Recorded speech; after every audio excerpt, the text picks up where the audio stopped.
pembelajaran dan masih bisa melanjutkan pembelajaran selanjutnya. Pada pertemuan hari ini kita akan mempelajari mengenai berkreasi dalam cerita imajinasi. Sebelum memulai kegiatan pembelajaran, alangkah baiknya kita berdoa. Silakan dipimpin.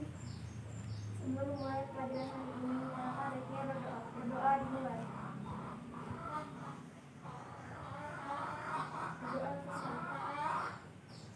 Baik, selanjutnya Ibu akan mendata kehadiran anak-anak sekalian.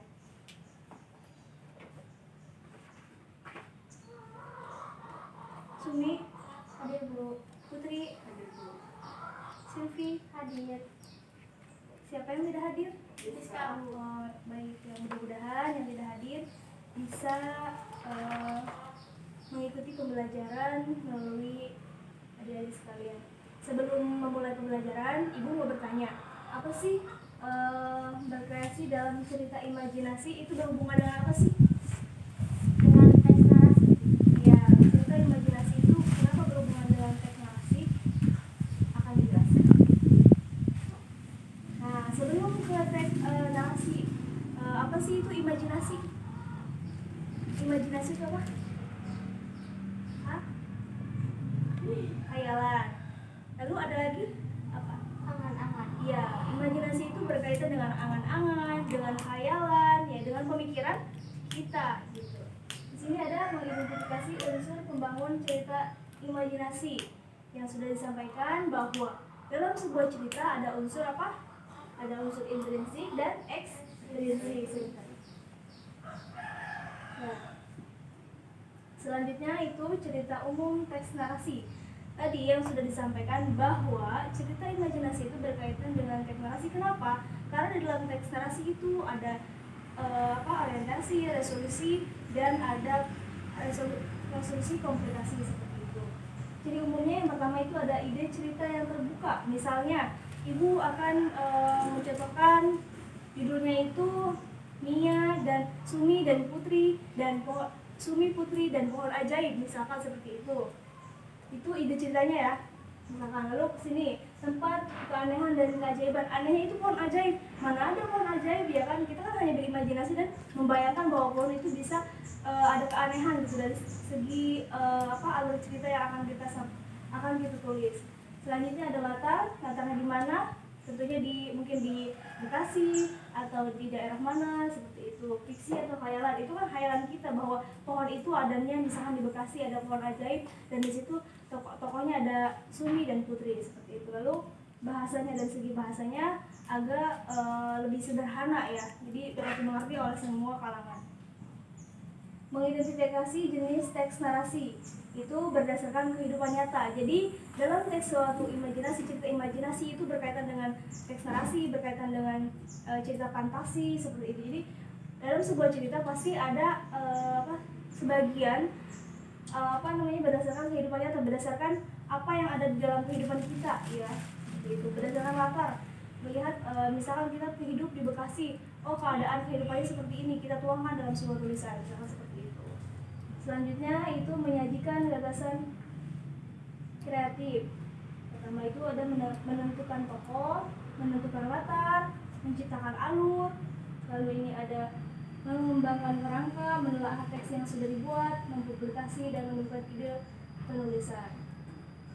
Ya, itu merupakan daripada berkreasi dalam cerita imajinasi itu dirangkum dalam teks narasi. Yang pertama itu ada untuk paragraf pertama biasanya diawali dengan orientasi atau pembukaan atau ide pembuka, topik yang akan kita sampaikan, perkenalan apa yang akan kita sampaikan. Tadi yang contohnya misalkan Sumi Putri dan Pohon Ajaib, misalkan orientasinya Sumi lahir di bla bla bla bla, misalkan perkenalan seperti itu, tinggal di sini dan dia hidup bersama neneknya, hidup bersama ibu tirinya misalkan, dan dia mempunyai anak namanya Putri. Di komplikasinya misalkan Putri ini amat sangat antagonis, berarti memiliki sifat yang jahat ya, ingin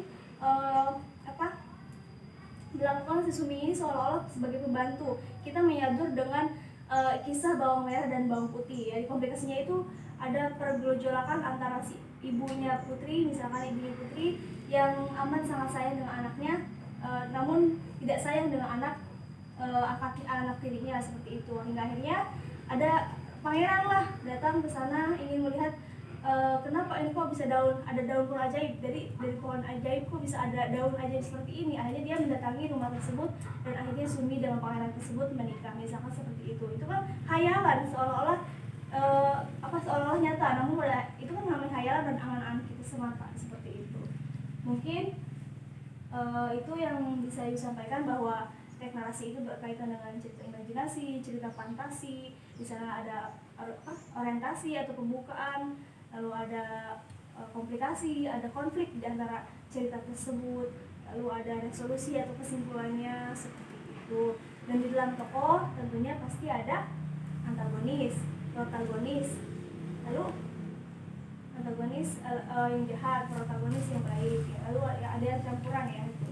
Nah, itu unsur membangun dalam sebuah teks narasi dari cerita imajinasi ini, yaitu unsur intrinsik dan ekstrinsik. Unsur intrinsiknya adalah apa? Biasanya tema, tokoh, latar, sudut pandang, dan bahasa itu ya. Itu saja yang mungkin bisa Ibu sampaikan untuk pertemuan materi hari ini. Nanti untuk tugasnya Ibu akan sampaikan melalui email ya. Kurang lebihnya mohon maaf. Wabillahi taufiq wal hidayah. Wassalamualaikum warahmatullahi wabarakatuh. Waalaikumsalam warahmatullahi wabarakatuh.